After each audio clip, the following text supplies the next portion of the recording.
Slag, stundum kallað heilaslag, truflun á blóðflæði til heilans eða heilan.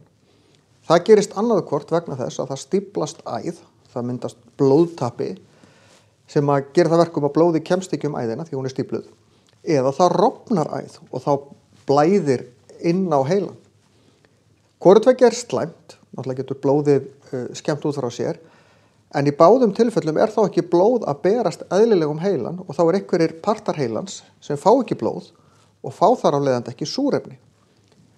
Þá byrjar, og þetta getur tekið bara örfáar mínútur, að heilinn fer að skemmast. Það að segja, það byrja að skemmast frumur í heilanum að þær jafnvel deyja. Og ef að þær skemmast alveg eða deyja, þá lífgum við þær ekkert við aftur. Frumunar í heilanum endurnýja sig afskaplega hægt eða jafnvel ekki. Einkenni slags eru truflun á hreyfingum, truflun á jafnvægi, truflun á tali og svona fólk verður pínu skrítið.